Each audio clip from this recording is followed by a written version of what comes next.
కానీ 5 సంవత్సరాలు ప్రజా సమస్యల మీద కొట్లాడుతూ రాష్ట్రం నలుమూలలు తిరుగుతూ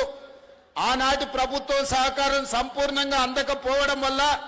ఈ మల్కాజ్గిరి పార్లమెంట్ నియోజకవర్గంలో మరి ముఖ్యంగా ఉప్పల్ మల్కాజ్గిరి ప్రాంతాలలో మీరు ఆశించిన మేరకు నేను ఆనాడు అభివృద్ధి చేయలేకపోయినా కానీ కాలం గిర్రున తిరిగి 5 సంవత్సరాలు తిరిగే లోపలనే ఈ రాష్ట్ర ముఖ్యమంత్రిగా మీ ఆశీర్వాదంతో ఈ రోజు బాధ్యత చేపట్టిన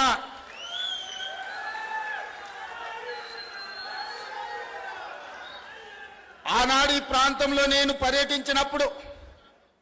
మేడ్చల్ నియోజకవర్గ ప్రాంతంలో గ్రామ పంచాయతీలు మున్సిపాలిటీలు మున్సిపల్ కార్పొరేషన్లు అదేవిధంగా గ్రేటర్ హైదరాబాద్ మున్సిపల్ కార్పొరేటర్లు 4 రకాల పరిపాలన జరుగుతుండే అటు హైటెక్ సిటీ వైపు పోతే అక్కడ అదే పరిస్థితి ఇటువైపు ఉప్పల్ వైపు వచ్చినా మేడ్చల్ వైపు వచ్చినా కుత్బుల్లాపూర్ వైపు అయినా ఎక్కడ చూసినా కూడా 4 రకాలుగా పరిపాలన జరుగుతుండే ఒకరి మధ్యలో ఇంకొకరికి సహకారం సరిగ్గా లేక సమన్వయం లేక మన ప్రాంతం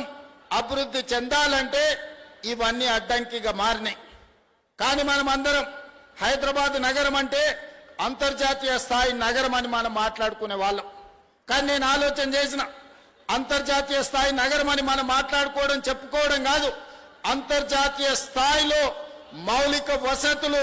ఏర్పాటు చేసినప్పుడే అభివృద్ధి చెందినప్పుడే హైదరాబాద్ నగరం అంతర్జాతీయ నగరం అవుతుంది అని ఆలోచన చేసి రాష్ట్రానికే ఒక పాలసీ విజన్ డాక్యుమెంట్ను తీసుకొచ్చినాం అంతర్జాతీయ నిపుణుల సహకారంతో మంత్రివర్గ సహచరుల అండతోటి అందుకే ఈనాడు తెలంగాణ రైజింగ్ 2047 అని ఒక విజన్ డాక్యుమెంట్ని ఈరోజు మనం తెచ్చుకొని ఒక క్రమ పద్ధతిలో ప్రణాళికబద్ధంగా మన రాష్ట్రాన్ని అభివృద్ధి చేయాలని ఈరోజు నిర్ణయం తీసుకున్నాం అందుకే మిత్రులారా 160 కిలోమీటర్ల ఔటర్ రింగ్ రోడ్డు ఉన్నది మనకు ఔటర్ రింగ్ రోడ్డు లోపలనే 1,34,00,000 మంది వివిధ జిల్లాలు వివిధ రాష్ట్రాలు వివిధ దేశాల నుంచి వచ్చి అంతర్జాతీయ కంపెనీలు పెట్టి ఈరోజు ఇక్కడ పరిపాలన జరుగుతున్నది ఇక్కడ అందరూ నివసిస్తున్నారు మరి 1,34,00,000 ప్రజలకు కావలసిన మౌలిక వసతులు ఏర్పాటు చేయాలి కదా దాంతో పాటు పరిపాలన సమన్వయం ఉండాలి కదా మున్సిపల్ అండ్ పోలీస్ సిబ్బంది మధ్యలో పోలీసుకు అదే విద్యుత్ శాఖ మధ్యలో సమన్వయం ఉండాలి కదా అదే విధంగా మెట్రో వాటర్ వర్క్స్ అండర్